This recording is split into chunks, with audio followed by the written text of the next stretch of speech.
केसी वेणुगोपाल जी ने पूछा वेतन आयोग के बारे में। मैं इस अवसर का लाभ उठाता हूं।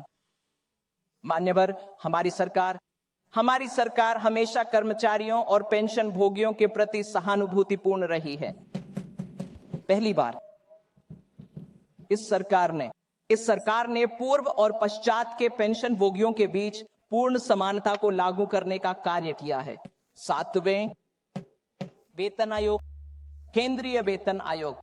इस प्रकार सभी केंद्रीय सरकार के सेवानिवृत्त पेंशन धारक जो पहले सेवानिवृत्त हो गए थे, 1 जनवरी 2016 के बाद सेवानिवृत्त हुए कर्मचारी अब वही पेंशन प्राप्त कर रहे हैं जो 1 जनवरी 2016 से पहले सेवानिवृत्त हुए कर्मचारी प्राप्त कर रहे थे। यही पहला मुद्दा है। इस प्रकार पेंशन भोगियों की समानता की मांग को हमारी सरकार ने प्रधानमंत्री मोदी के नेतृत्व में न केवल स्वीकार कर लिया है बल्कि इसे प्रभावी रूप से लागू भी कर दिया है। प्रधानमंत्री मोदी ने जनवरी 2025 में केंद्रीय सरकारी कर्मचारियों के वेतन और लाभों को संशोधित करने के लिए 8वें केंद्रीय वेतन आयोग की स्थापना को भी अपनी मंजूरी प्रदान की है।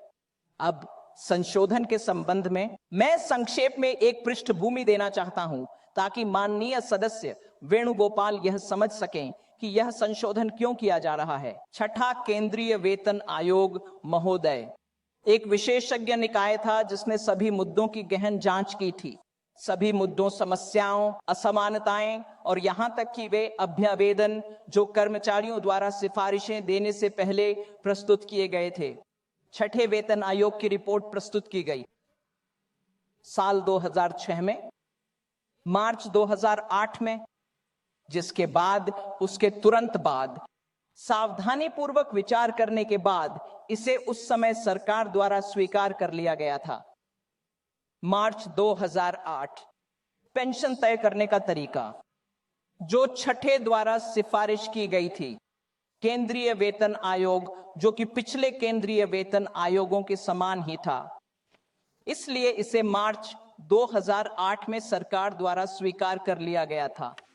इस संशोधन द्वारा जो हम ला रहे हैं, हमारी सरकार वास्तव में मार्च 2008 में स्वीकृत किए गए को पुनः बहाल कर रही है और छठे वेतन आयोग की सिफारिशें, इसलिए सिफारिश का सम्मान किया जा रहा है और इसे विशेषज्ञ निकाय के रूप में मान्यता दी जा रही है। यह संशोधन का मुख्य उद्देश्य और लक्ष्य है जो इस विधेयक के माध्यम से पेश किया जा रहा है, ताकि 2008 में माननीय सदस्य वेणुगोपाल जानते होंगे कि सरकार ने इसे स्वीकार कर लिया था और आज हम इसे पुनः स्थापित कर रहे हैं 16 साल बाद। हाँ बिल्कुल, माननीय सदस्य चिंता मत करें, मैं आपकी बात सुन रहा हूं।